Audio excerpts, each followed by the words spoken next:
A paz do Senhor, meus queridos e amados irmãos. Amém?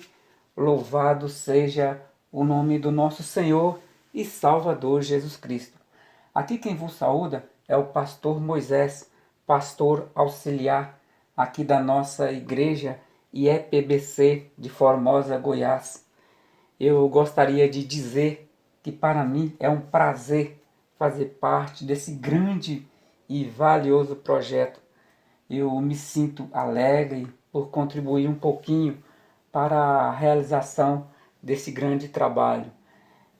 Desde já também eu gostaria de agradecer a nossa pastora Loide Ramos, pastora presidenta, também pastor Gideon Júnior e toda a sua equipe empenhada, pastor também aqui da nossa igreja, pastor Anor Barbosa, agradecê-lo pela confiança na minha pessoa e que Deus possa continuar abençoando poderosamente como tem abençoado. Amém?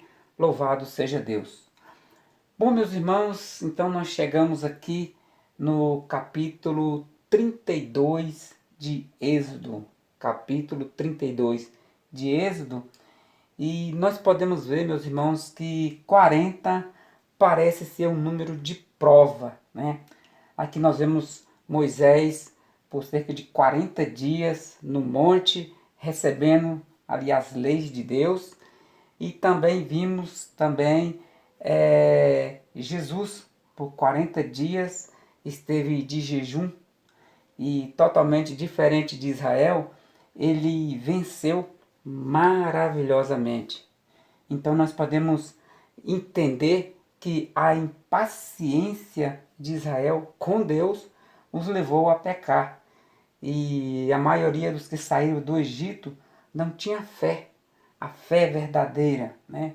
Até mesmo a coluna de nuvem e fogo logo cessou, parou de causar qualquer impressão neles.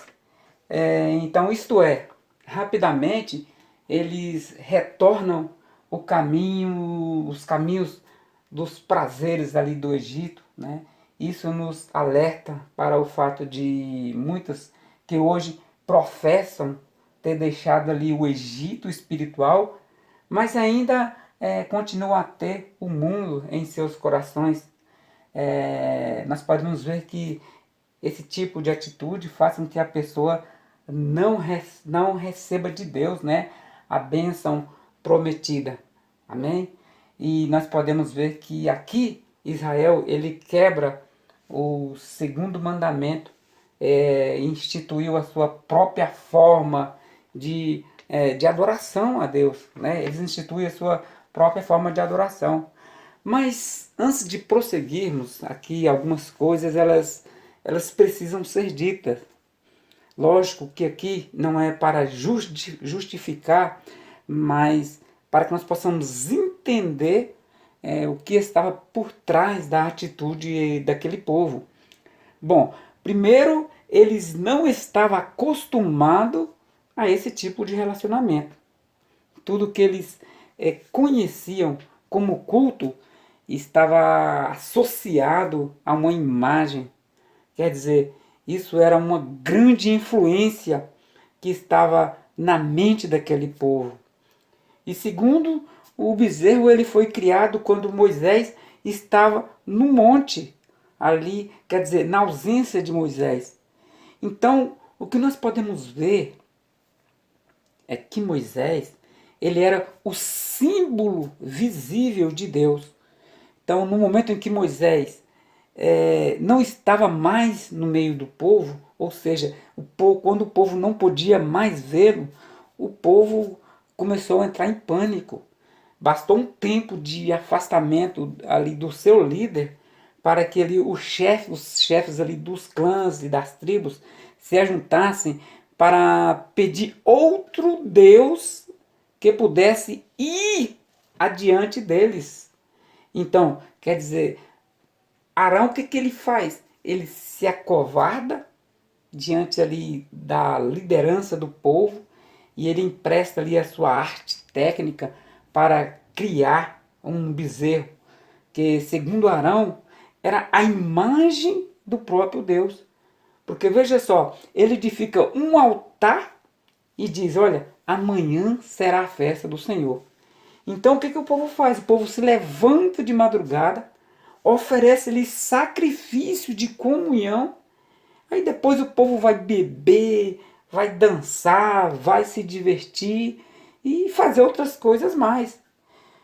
Então aqui o povo ele estava trazendo consigo toda a cultura do Egito. Ou seja, o povo, na verdade, tinha saído do Egito, mas o Egito ainda estava no coração do povo.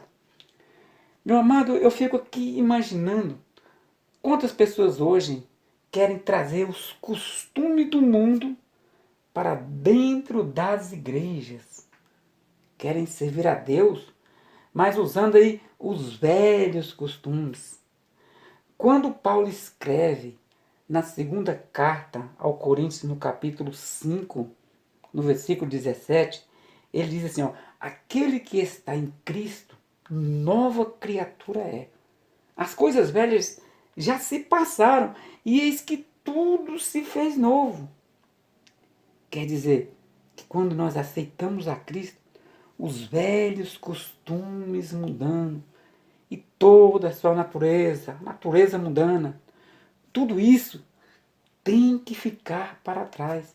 Nós não podemos trazer conosco, né, como aquele povo fez, a forma de adorar, os costumes. Isso tem que ficar para trás. A vida que agora nós levamos é tudo novidade. Quando Paulo escreve no capítulo 6 Romanos, ali na parte C, ele diz assim, olha, para que também andemos em novidade de vida. Então tudo se faz novo, tudo. Quando nós fomos batizados, ali nós sepultamos o velho homem e toda a sua natureza. E quando nós sepultamos a nossa velha natureza, nós estamos sepultando também todos os nossos velhos costumes, para que nós possamos agora andar em novidade, pensamento novo, ideias novas, planos novos, novo foco, nova vida. Então veja só, tudo é novidade, tudo é novo na presença de Deus. Louvado seja o nome do Senhor. Mas voltando aqui ao texto, o povo diz, porque a esse Moisés, a esse homem que nos fez subir do Egito, não sabíamos o que aconteceu. Ou seja, o povo cria mais em Moisés do que no Deus de Moisés. Então, servir um Deus invisível não era nada, mas nada fácil para aquele povo. O povo se sentia desamparado, o povo se sentia abandonado. E nós sabemos que Deus jamais irá abandonar o seu povo. Deus vai sempre estar presente.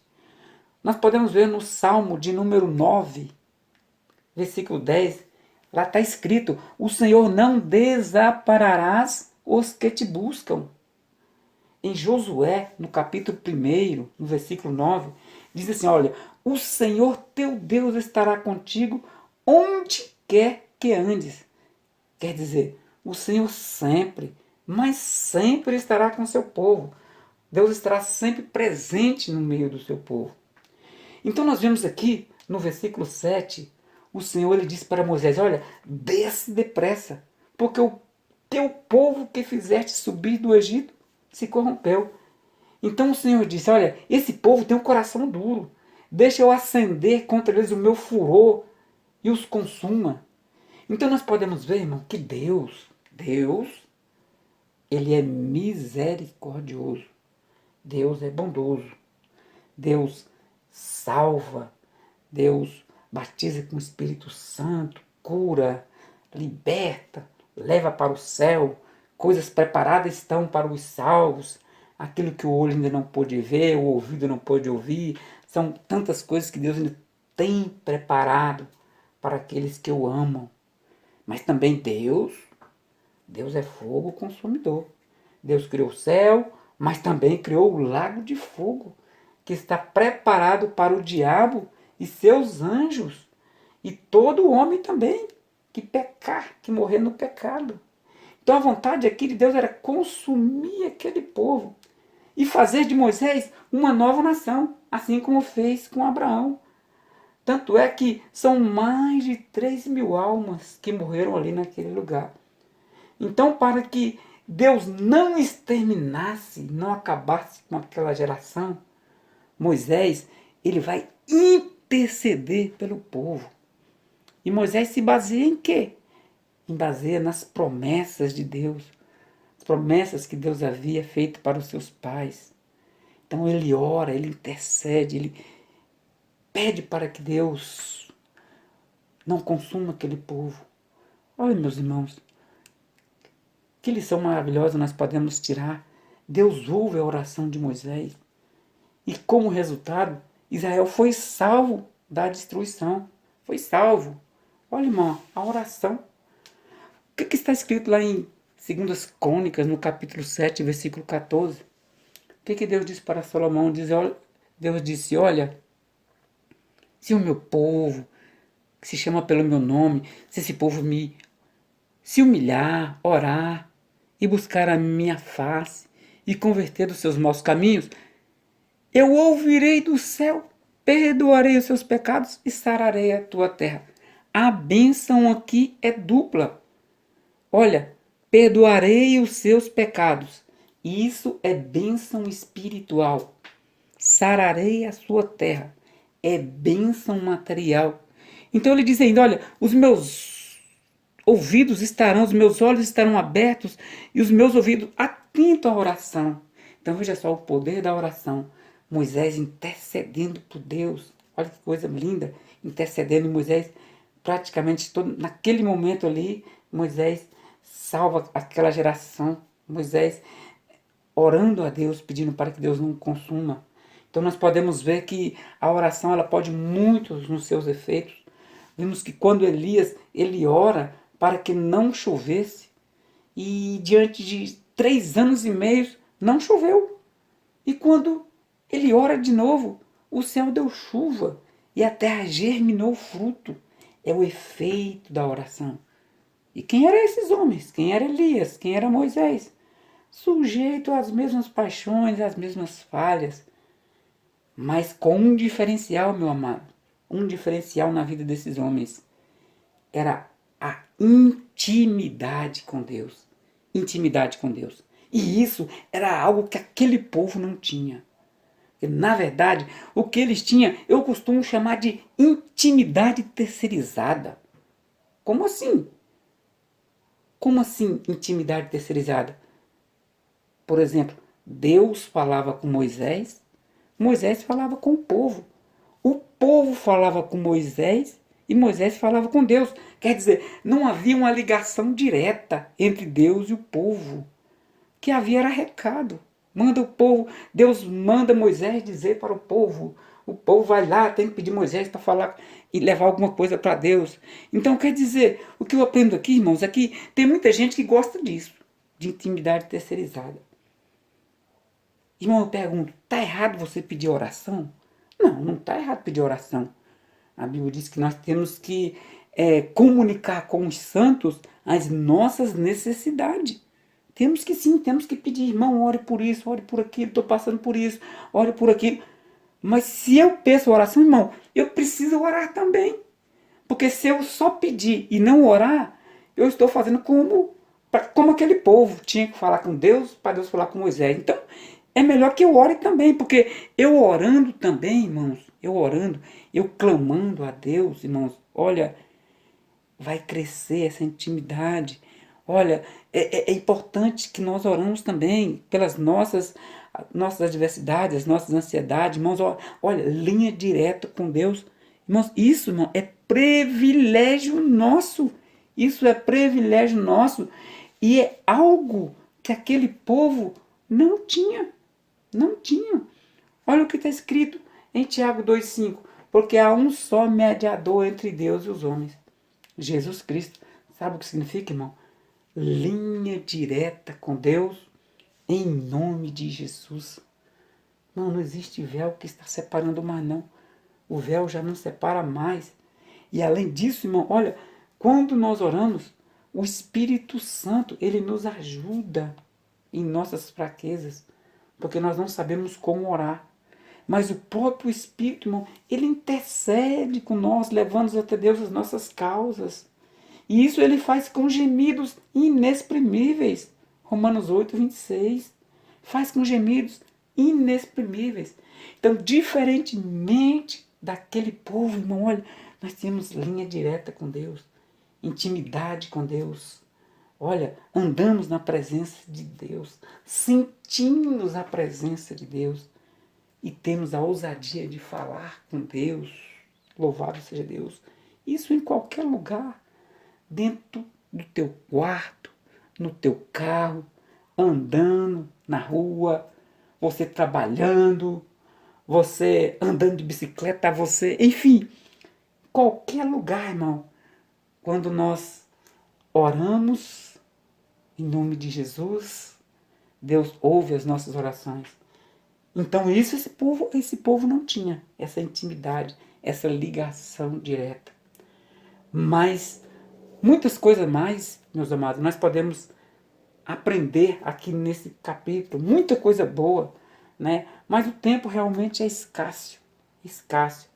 Mas desde já então eu quero aqui agradecer a Deus pela essa rica e grande oportunidade. Que Deus possa abençoar todos os irmãos e que todos fiquem na paz do Senhor, em nome de Jesus Cristo, e até a próxima vez. Amém? Louvado seja o nome do Senhor e Salvador Jesus Cristo.